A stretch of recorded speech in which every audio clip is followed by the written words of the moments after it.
Olá pessoal do Infoco, bem-vindos a mais essa aula de Sociologia. Aula passada a gente viu um pouco de Antropologia, o que seria Antropologia enquanto ciência social e seu contexto de surgimento. Nessa aula a gente vai ver um assunto que está relacionado, que é a cultura e natureza, ou seja, como a forma como as diferentes sociedades lidam com o meio ambiente e a natureza em sua volta é uma questão cultural também. Então essa imagem mostra uma sociedade que vive de recursos do mar, são hábeis navegadores. A aula passada a gente viu sobre, na aula de antropologia, a gente falou um pouco sobre Malinowski, que foi um antropólogo que ali no período da Primeira Guerra Mundial, ele vai para as ilhas da Melanésia, e vive com um povo ali, e estuda esse povo, e mostra como eles são hábeis navegadores, vão de ilha a ilha justamente para fazer comércio, para participar de festas de outros grupos, essa segunda foto mostra um homem de uma sociedade dinka, Os dinkas ficaram bastante famosos na literatura antropológica com o trabalho de Evans Pritchard, um antropólogo que na década de 20 também ele pesquisa os Nur no Sudão. Os Nur é uma sociedade também ali que vive no Sudão, são vizinhos dos Dinka. E Evans Pritchard ele vai mostrar como os Nur eles dão um alto valor para o gado, e consequentemente os Dinka também são seus vizinhos, são sociedades que vivem de formas parecidas, e a gente pode até usar o termo inimigos fiéis, do livro de Carlos Fausto, um antropólogo brasileiro, para essas duas sociedades, Porque são sociedades que estão em constantes conflitos ali, pecuinhas, etc., por questões de gado ou questões de território, mas também é óbvio que uma pessoa passa de uma sociedade para outra através de casamentos, alianças, etc. E essa foto, então, mostra um homem da sociedade Dinka, e mostra também uma foto que mostra a globalização, uma metralhadora, ele segurando para proteger o seu gado. E aqui a capa do livro de Malinowski, que eu mencionei agora há pouco, e que a gente viu na aula passada. Então, Malinowski é um antropólogo que é responsável por dar ênfase ao método da observação participante. O que seria isso? Seria o método de pesquisa da antropologia, o método em que o antropólogo ele vai a campo, ou seja, vai até a sociedade que ele pretende pesquisar e vive com ela, consequentemente, para poder ter autoridade para falar dela. Ao contrário do antropólogo de gabinete, como a gente viu na aula passada, que é aquele antropólogo que só utiliza os documentos, ou seja, os relatos de exploradores, etc., que foram para outros continentes, para criarem suas teorias. Essa capa, então, na verdade é uma nova edição. Essa capa é uma nova edição do livro do Argonautas do Pacífico Ocidental do Malinowski. Muito boa essa edição. Aqui é uma imagem que mostra uma aldeia indígena no Parque do Xingu. É um parque indígena, uma área indígena que está localizada aqui no território brasileiro. Essa aldeia, o formato circular da aldeia é um formato bastante característico das sociedades do Xingu, e sociedades também de outras regiões do Brasil, onde há duas metades, assim, tipo, por mais que seja redonda, a aldeia, na verdade, é duas metades, separa-se no meio, uma metade geralmente mantém relacionamentos com a outra através de casamentos, etc. E a casa no meio, essa casa aqui, no caso, seria a casa dos homens, onde os homens fazem os rituais. As mulheres não podem adentrar as casas dos homens, a casa dos homens, no caso. É muito... E essa configuração espacial da aldeia, ela mostra como é uma forma de se relacionar com o meio ambiente. A gente pode ver que aqui é um espaço circular, toda atividade acontece no centro da aldeia. Aqui é a casa dos homens, é uma casa cerimonial. Aqui a gente vê a mata e, consequentemente, aqui trilhas, que são trilhas que também levam à roça, as clareiras que são abertas para o plantio. Então, essa é uma forma de relação com o meio ambiente também, É uma configuração espacial específica de uma sociedade, que muitas vezes também pode corresponder, está relacionada a questões mitológicas, questões de crenças, tradições, etc. Então, cultura e meio ambiente, gente? A relação das sociedades com o meio ambiente é um amplo debate no âmbito das ciências sociais. É possível sim encontrarmos determinados padrões nessas relações. A forma, por exemplo, como as sociedades ocidentais lidam com o meio ambiente é de certa forma parecida, né? Porque se pensarmos no modo de produção capitalista que as sociedades ocidentais se baseiam, portanto, esse modo de produção capitalista tem uma forma de relação com o meio ambiente. A gente viu aí com Marx, né? Marx já avisava, a gente vai ver daqui a pouco, Marx já avisava, no caso, a forma como o capitalismo lida com o meio ambiente é uma forma de meio e fim, né? Se utiliza no meio ambiente como matéria-prima para chegar a um determinado produto, né? Então, as diversas formas como as sociedades lidam com o meio ambiente não estão condicionadas apenas por questões econômicas, a gente pode dizer, mas também em grande parte por questões culturais. No Ocidente, não é só o capitalismo que dita a forma como as sociedades ocidentais vão lidar, passam a lidar com o meio ambiente, com a natureza, né? Na verdade, é uma série de outros movimentos e ideias que surgiram na história das sociedades ocidentais que fazem com que a sociedade ocidental enxergue o meio ambiente de uma determinada forma. Na Renascença, o movimento renascentista, por exemplo, coloca o homem no centro do universo, né? Acima de todas as coisas. Então o homem ele é maior que Deus, ele está sobre o meio ambiente, sobre a natureza, né? Ele possui o controle da natureza, né? As ideias das ciências físicas, né? Das ciências que surgem aí no século XIX, que buscam a fundo tentar descobrir o mundo, né? Os segredos do universo. Então, essas ideias apartam o homem do mundo, né? Tiram aquela essência do mundo e, consequentemente, o mundo passa a ser algo que um simples objeto assim que pode ser manipulado, né? A natureza, consequentemente, também. Então, a forma como as sociedades ocidentais lidam com o meio ambiente, com a natureza, é uma questão histórica, né? Que vem aí desde as ideias, né, do Renascimento, passando pelas ideias do capitalismo, né? Subjugando o meio ambiente, né? Fazendo do meio ambiente uma simples matéria-prima, né? Então, isso mostra como a relação com o meio ambiente é uma questão cultural e histórica também, né? E Marx já falava isso, né? A desvalorização do mundo humano aumenta em proporção direta com a valorização das coisas. Coisa que é bastante repudiada, a gente pode dizer, entre sociedades indígenas brasileiras. Se a gente for adentrar na literatura antropológica brasileira, a gente vai ver como diferentes sociedades elas lidam, né, com os objetos. A antropologia brasileira vai mostrar que nas sociedades indígenas brasileiras, muitas vezes a riqueza é algo assim que é totalmente repudiado, sabe? E já no Ocidente a gente sabe que foi completamente ao contrário, né? Por questões históricas, o capitalismo valorizou o lucro, valorizou o acúmulo, né? O acúmulo, na verdade, é um capital consequentemente, para mais produção, né?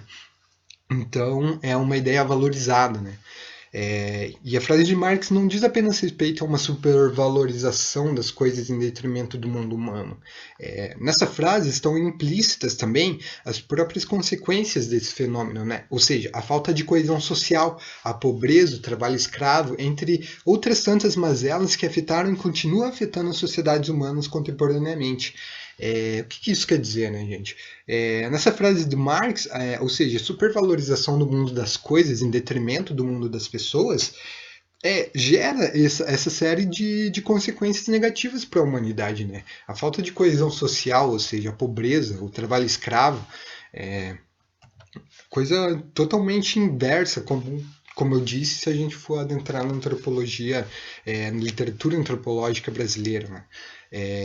Weber também já avisou, né? Weber falou sobre o processo de racionalização no qual o mundo ele vai sendo subjugado, o mundo ele vai se tornando um objeto que pode ser conhecido, né? Pode ser estudado, a natureza, consequentemente. E a gente vai indo para uma jaula de ferro, né? Consequentemente, a forma que esse processo cultural e histórico, esse desenvolvimento, né, dessas ideias, o desenvolvimento dessas ideias nas sociedades ocidentais, consequentemente gerou uma forma de se lidar com o meio ambiente, né, que é essa forma de exploração, essa forma predatória, capitalista, né, que por mais que a gente fale em países com sistema socialista, a gente sabe que são países que, na verdade, vivem da exportação de matéria-prima e, consequentemente, devem participar do sistema capitalista internacional para sobreviver, né? Ou seja, vendendo produtos. Então, por mais que um país se diga socialista, ele ali está num sistema que é internacional, que é maior, que é amplo, que é um sistema capitalista mundial, que é predatório, que transforma a natureza em matéria-prima. Então, esse é o modo de ver ocidental, né? O modo de relação de uma sociedade com o meio ambiente, então, e em que a sociedade está inserida, é completamente variável e diverso, então, né? Depende de uma série de fatores, como economia, cultura, organização social, entre diversos outros fatores. Mas nem sempre foi assim. Para a gente falar um pouco sobre isso agora, né, sobre em outras sociedades, a gente vai dar um passo atrás, alguns passos atrás, né? Vamos voltar alguns milênios atrás, então.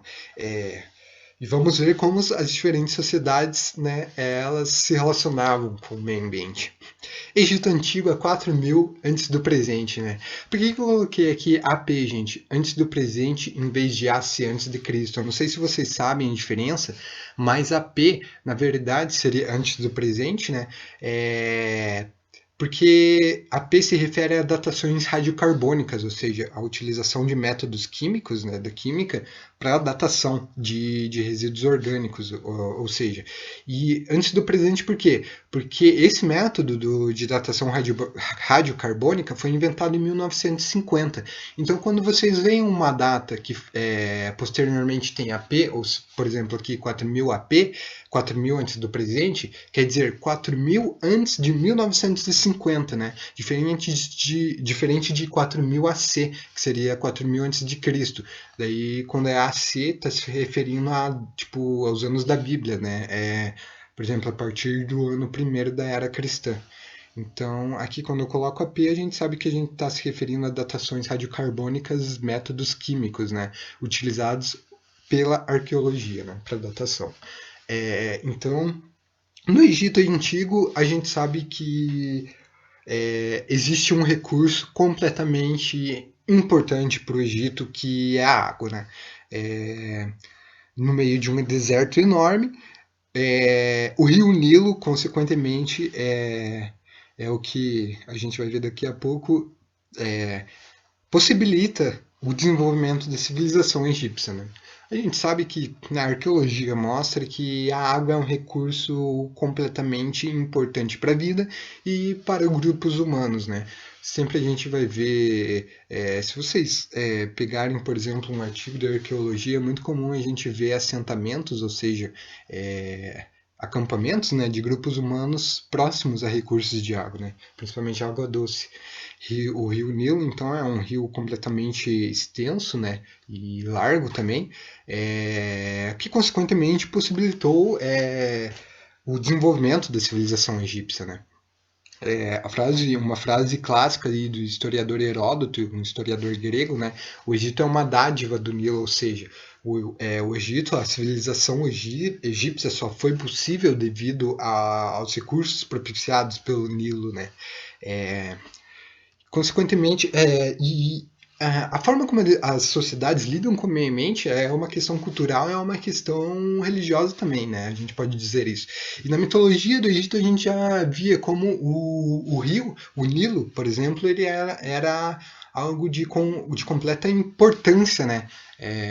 Para a sociedade egípcia. A mitologia egípcia, então, de certa forma, reconhecia a importância do Nilo. As cheias eram consideradas como a vinda, né? Aqui está escrito errado, desculpe, mas é a vinda do deus Osíris ao encontro de Ísis, né? A deusa Ísis. Então, as cheias do Nilo, consequentemente, propiciavam um ambiente fértil para a agricultura, para o plantio, né? Quando o rio enche, né?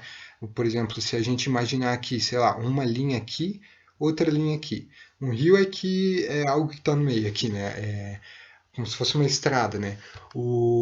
Quando um rio enche, ele vai pegar uma extensão maior, né? É, ele vai chegar a uma extensão, as águas vão chegar a uma extensão maior. Consequentemente, essas águas elas levam resíduos úmidos, né? Por exemplo, restos orgânicos de peixes, de algas, etc., né? E, consequentemente, acabam fertilizando esse solo, né? Que está mais longe do leito do rio. E, consequentemente, faz com que esse solo ele fique propício ao plantio, né? Fique mais fértil. E algo bastante estudado ali também na literatura sobre arqueologia egípcia, né? Justamente a questão desses solos férteis aí para o plantio. A civilização egípcia, além das magníficas pirâmides, né, também desenvolveu sistemas hidráulicos que captavam as águas do Nilo, né, das cheias do rio também, e levavam para locais mais distantes, né, onde as águas não chegavam mesmo com as cheias, né, e também criaram, é óbvio, sistemas de barragens, né, para administrar as cheias, né, porque as cheias também podem ser destrutivas, né, se você tem um plantio ali perto do rio e dá uma cheia, pode destruir o seu plantio. Então, sistemas de barragem aí foram completamente importantes para administrar as águas, né? Aí uma pintura, né, muito provavelmente dentro de alguma pirâmide, aqui vocês têm o link, né, da fonte, mas é uma pintura que mostra obviamente a fauna e a flora, né, pessoas aqui, mas mostra também peixes aqui e consequentemente com certeza deve ser uma pintura que retrata os ambientes pantanosos, né, que haviam que há no Egito, ou seja, aqueles ambientes onde há uma série de recursos faunísticos e que podem ser explorados pelas populações humanas, né? E retratando peixes aqui, consequentemente, mostra a importância do Nilo, né? Muito provavelmente é óbvio que uma pintura que retrata a fauna do rio Nilo, né? E essas aves aqui, muitas aves a gente pode ver, por exemplo, essa daqui, que são aves que parecem aves que remetem a ambientes litorâneos, né? São aves que se alimentam de peixes também, então é uma pintura que consequentemente deve se remeter ao ambiente ali. Nessa pintura que nem se fala, né? No caso, na verdade é um papiro, também a mesma fonte, mostrando peixes aqui e as mesmas aves, né? Inclusive tem até representações dessas aves como deuses, né? Não saberia agora informar que Deus, mas em peixes, então, consequentemente, né, barco aqui, né, as pessoas em barcos. Para a próxima imagem. Essa imagem é muito interessante. Eu já mostrei, acho que eu já trouxe em aulas anteriores. É uma imagem de um livro que foi produzido por cientistas levados por Napoleão, quando Napoleão invade o Egito ali no século XIX, né? E eu falei acho que se eu não me engano na aula passada eu falei para vocês, Napoleão então ele leva uma série de cientistas, né, e com o objetivo de documentar, né, a cultura do Egito, o ambiente, né, fazer cartógrafos também. E essa imagem é de uma página do livro que mostra na verdade de um na verdade, foram produzidos uma série de livros falando sobre determinados assuntos, né? Por exemplo, a cultura material, que mostrava as pirâmides, né? Desenhos das pirâmides, de colunas, etc., esfinges, a questão da fauna, que nem esse é uma imagem de um tomo que fala sobre a fauna, né? Então mostra aí alguns répteis que habitam, né, a região ali do Nilo. Aqui esse é o link direto para o livro que está na Biblioteca Mundial, como eu já falei anteriormente para vocês. E aqui, se vocês clicarem, se vocês colocarem um link, pesquisarem, vocês vão direto para o livro, e no livro vai ter uma série de outras imagens de peixes, né, de animais terrestres também, que habitam e habitavam aquela região do Egito na época. Agora a gente vai dar mais um salto, então, só que dessa vez para a América do Sul, né? Como era a América do Sul aqui 6.000, 2.000 antes do presente? Eu acredito que eu mencionei em aula passada sobre os sambaquis. Os sambaquis, eles são construções aqui no litoral, principalmente do Brasil, né? Litoral sul, sudeste do Brasil, são montículos de terra e são, na verdade, montículos formados por areia, terra, concha, ossos de peixes, restos de cultura material de povos que viveram aqui também, né? Inclusive sepultamentos humanos, né? Que viveram no litoral nessa época. Então, lembrem lá que eu falei para vocês sobre antes do presente. Então, por datações radiocarbônicas, essa sociedade teria vivido há 6.000, 2.000 antes do presente, né? Aqui no litoral do sul, sudeste do Brasil. Então, essa sociedade, esse daqui é um trecho de um artigo bem famoso, né, de uma arqueóloga brasileira, Tânia Andrade Lima. Ao longo da estreita e recortada faixa litorânea que corre entre o oceano e o grande surgimento da Serra do Mar, na região centro-meridional do Brasil, podem ser vistos numerosos montes resultantes do acúmulo progressivo e intencional de conchas, ou seja, foi a intenção daquelas comunidades fazerem esses montes, né? Areia, terra e em tempos pré-históricos, ou seja, são os sambaquis. Os sambaquis construídos pelas populações litorâneas da época atestam a grande especificidade da relação com o meio ambiente. Não apenas conchas, areia e terra são encontrados neles, mas também grandes testemunhos sobre a cultura desses povos, como utensílios, ferramentas, sepultamentos humanos, entre diversos outros elementos. Os níveis do solo de um sambaqui atestam a grande diversidade ambiental com a qual esses povos lidavam, né? Então, se você há bastante artigos da arqueologia brasileira sobre escavações em sambaquis, e nessas escavações é mostrado encontrar uma diversidade ampla, né, de restos faunísticos, ou seja, restos de animais terrestres, animais do mar, como moluscos, peixes, né, inclusive dentes de tubarões, etc., que foram inclusive usados como utensílios, né, pingentes, dentes de tubarões que foram furados e utilizados como colares, vértebras de tubarão, inclusive. Então, os artigos sobre arqueologia brasileira e sobre escavações em sambaquis, mais especificamente, mostram a grande diversidade faunística com a qual esses povos lidavam na época, né? Aqui é uma imagem, né, aqui vocês têm a fonte, é interessante vocês acessarem essa fonte, pois é um artigo extenso sobre sambaquis, né, bem interessante. Aqui que mostra a paisagem de um sambaqui, no caso, né? Os sambaquis foram construídos no litoral, né? Há alguns sambaquis que também foram construídos mais para o interior, né, do Brasil, mas que acompanham cursos de rios, né? Mas são mais comuns no litoral. Então aqui seria uma paisagem característica de um sambaqui, ou seja, é um litoral, né? Ali, aqui no caso seria a construção, né? A camada de cálcio seria justamente por conta da degradação das conchas, né? Que foram acumuladas aqui. Há também objetos que são encontrados da cultura material dessas pessoas que viveram, né? Aqui seria a foto de um sambaqui, muito provavelmente um sambaqui de Santa Catarina, São Paulo, Paraná. Aqui eu não tenho a fonte exata, mas vocês podem acessar o site, eu acho que deve ter. Então essa é uma foto que mostra um sambaqui específico, né? Característico, na verdade. Então ele é formado por um acúmulo de terra, né, de areia, de conchas, restos de fauna, restos da cultura material desses povos que viveram, inclusive, aqui, né? No litoral sul, sudeste, né, centro-meridional do Brasil. Agora a gente vai dar um salto mais contemporâneo, né, gente? Vamos pro presente. Então, relações com o meio ambiente. O Brasil é considerado um dos grandes exportadores de matérias-primas para países estrangeiros, né? Então a gente entra aí naqueles países considerados exportadores de matéria-prima, né?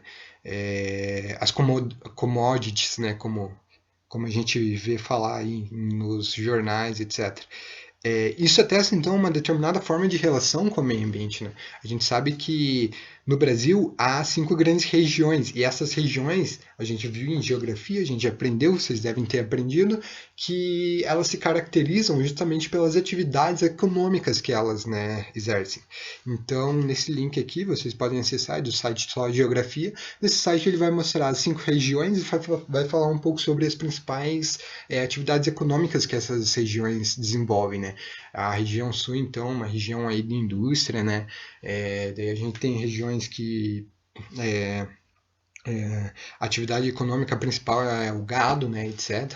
Então, essa é uma forma de lidar com o meio ambiente, que é uma forma, consequentemente, como eu falei anteriormente, que está atrelada ao capitalismo mundial, né, gente? A gente é um país exportador de matéria-prima, né? Então, a gente precisa exportar nossos produtos para adquirir produtos exteriores, né? Então, a gente faz, consequentemente, parte do capitalismo mundial e internacional. Então, essa é uma forma de relação com o meio ambiente, uma forma de relação capitalista. Né? Uma coisa deve ser ressaltada, porém, é que, como vimos na aula de antropologia, né, por exemplo, é que o Brasil é composto por uma grande diversidade étnica. Então, consequentemente, essa forma geral, né, que o país lida com o meio ambiente não é uma forma que todas as etnias compartilham, vamos dizer assim, todas as etnias que vivem no território brasileiro compartilham. Então podemos dizer, portanto, que em nosso território não há apenas uma forma de relação com o meio ambiente, mas inúmeras delas. E a gente vai falar sobre uma delas, justamente, que é uma filosofia indígena. É, a forma como as sociedades indígenas no Brasil lidam com o meio ambiente é totalmente diversa de como a sociedade nacional, entre aspas, né, lida com o meio ambiente. E justamente isso gera uma grande diversidade de conflitos, né? A gente ouve aí várias vezes na mídia falar sobre garimpo ilegal em terras indígenas, né? Conflitos entre indígenas e madeireiros, na segunda metade do século passado, a partir de 1960, e conflito entre indígenas e seringueiros até também, né? Então, é, gente, eu vou falar um pouco sobre filosofia indígena. O que seria uma filosofia indígena? Né? Davi Copenau e Yanomami, eu acho que eu mencionei na aula para vocês, aula passada sobre antropologia, né? Falei um pouco sobre o Davi Copenau. Junto com o antropólogo francês Bruce Albert, Davi ele escreve um livro chamado A Queda do Céu, né? As palavras de um xamã Yanomami, ou seja, o Davi ele é um líder indígena Yanomami, do povo indígena Yanomami, né? É um povo indígena que habita uma região aqui do Brasil e da Venezuela, né? É, então, Davi ele nasceu no Alto Totobi, né, uma região do Amazonas ali, em 56. É um escritor, xamã e líder político Yanomami. Líder político porque ele ganhou bastante visibilidade internacionalmente, né, com a ajuda de antropólogos, etc. É, em questões, né, da proteção dos direitos indígenas, da proteção do direito dos povos da floresta, como ele fala. Então os povos Yanomami habitam ali então a região aqui do Brasil, né, e da Venezuela. É, Inúmeros conflitos entre Yanomamis e homens brancos, né, como eles chamam, né, como as sociedades indígenas, né, chamam no geral, né, a sociedade envolvente nacional. Então, inúmeros conflitos vêm ocorrendo desde a segunda metade do século XX, tendo seu auge em 87 e 90, devido ao garimpo ilegal. Né? Até hoje, as terras de Yanomami sofrem com um garimpo ilegal. Isso gera uma série de consequências negativas, né, gente? Porque o garimpo ele polui muito o ambiente, principalmente os rios, né, com a questão do mercúrio. Até pesquisas científicas mostrando o nível de mercúrio no sangue de pessoas assim, Yanomamis, né? Devido a essa atividade, ao grande desenvolvimento dessa atividade legal, né, nas terras Yanomami. Então, no livro A Queda do Céu, o Davi ele vai expor um modo de ver Yanomami, um modo de perceber o mundo do povo Yanomami, né? E ele vai contrastar esse modo de ver o mundo o tempo todo com o mundo dos homens brancos, né? Segundo ele, os homens brancos só buscam lucro, né? E, tipo, os metais preciosos que ele vai falar, né? O homem branco ele é um homem ganancioso, ele provém de um povo ganancioso que só quer riqueza, etc, e não pensa no próximo, né? E Davi ele vai falar isso constantemente no livro. É um livro maravilhoso, gente, que vocês devem ler. A relação, então, com o mundo das coisas, característica do homem branco, é uma relação predatória. Né? Trata-se de um consumismo irrefreável que leva o mundo à destruição devido à ganância do homem branco. O homem branco não sabe se relacionar com o meio ambiente, consequentemente destrói, né, o meio ambiente. Esse é um parágrafo do livro, né? É muito interessante esse parágrafo, então dá uma lida aqui para vocês rapidinho. Agora sabemos de onde provém essa fumaça maléfica, né? Ou seja, Davi Copenau escrevendo no livro. É a fumaça do metal, que também chamamos de fumaça dos minérios. São todas a mesma fumaça da epidemia Shawara, ou seja, a epidemia Shawara é um termo assim, Yanomami utilizado para denominar a fumaça que causa doença, né, no povo. Então a Shawara seria uma fumaça de epidemia. Então ela é a verdadeira inimiga do povo Yanomami. O Mama, que é o deus, né, considerado deus, assim, enterrou os minérios para que ficassem debaixo da terra e não pudessem nunca nos contaminar. Foi uma decisão sábia e nenhum de nós jamais teve a ideia de cavar o solo para tirá-los da escuridão. Essas coisas maléficas permaneciam bem enterradas e nossos maiores, ou seja, os nossos anciãos, né, os mais velhos, não ficavam doentes o tempo todo como ficamos hoje. Todavia, os brancos, tomados por seu desconhecimento, puseram-se a arrancar os minérios do solo com avidez para cozê-los em suas fábricas. Não sabem que, fazendo isso, liberam o vapor maléfico do seu sopro. Então, o livro é maravilhoso, gente. Vocês têm que ler esse livro, porque o Davi Copenau ele vai falar, ele vai contrastar o tempo todo no livro a forma de ver, né, a forma de produção capitalista, como que as sociedades ocidentais lidam com o meio ambiente e a natureza. Ele vai contrastar com o modo de ver de seu povo, né, o modo de perceber o mundo, com suas entidades, com seus espíritos, etc. Então é um livro assim que é sensacional, ou seja, contrastando o capitalismo com um modo de perceber indígena do mundo, né? Então é um livro assim maravilhoso. Há livros assim de outros pensadores indígenas como Ailton Krenak, né, que seguem basicamente a mesma linha. Esse livro, vocês do Davi Copenau, A Queda do Céu, vocês acham em PDF. Na verdade, eu vou passar para vocês esse livro. Se vocês tiverem interesse, vocês leiam um pouco ou não. No livro também, no final do livro, há algumas considerações sobre, né, o garimpo nas terras Yanomami, né, que vai fazer um apanhado histórico ali, desde o começo do começo do garimpo nas terras Yanomamis, né, no seu ápice, algumas chacinas que aconteceram inclusive contra os povos Yanomami, né, algumas questões polêmicas na área da antropologia relacionando os povos Yanomamis e alguns antropólogos estrangeiros, né, norte-americanos inclusive. É um livro maravilhoso mesmo. Há documentários sobre, há vídeos no YouTube sobre, né? Inúmeros eventos foram lançados depois que o livro foi lançado, né? Justamente clubes de leitura também para falar sobre o livro.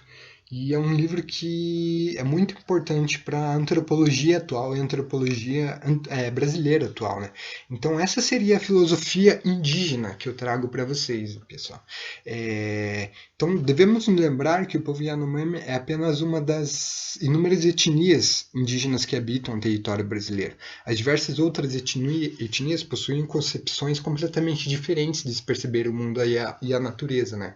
Então Davi Copenau, enquanto um líder indígena, Ele ganhou muita visibilidade internacionalmente lutando pelos direitos dos povos da floresta, como ele denomina, né?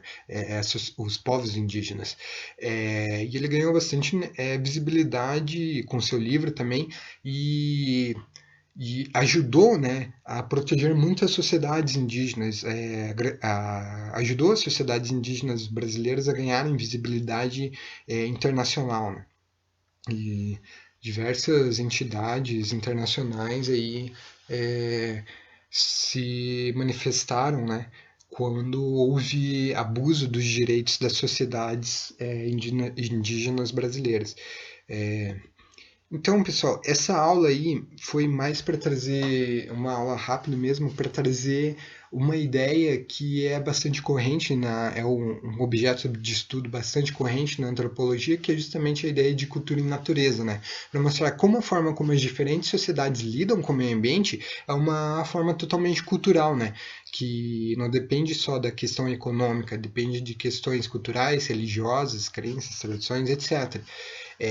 Eu espero que vocês tenham gostado e eu vou deixar uma série de links e coisas bem interessantes para vocês acessarem. Espero que vocês gostem, beleza? Mas é isso, pessoal. Qualquer dúvida, vocês mandem mensagem no WhatsApp ou no e-mail, beleza? Eu vou deixar atividades dessa vez para vocês, tá bom? E é isso aí, até mais.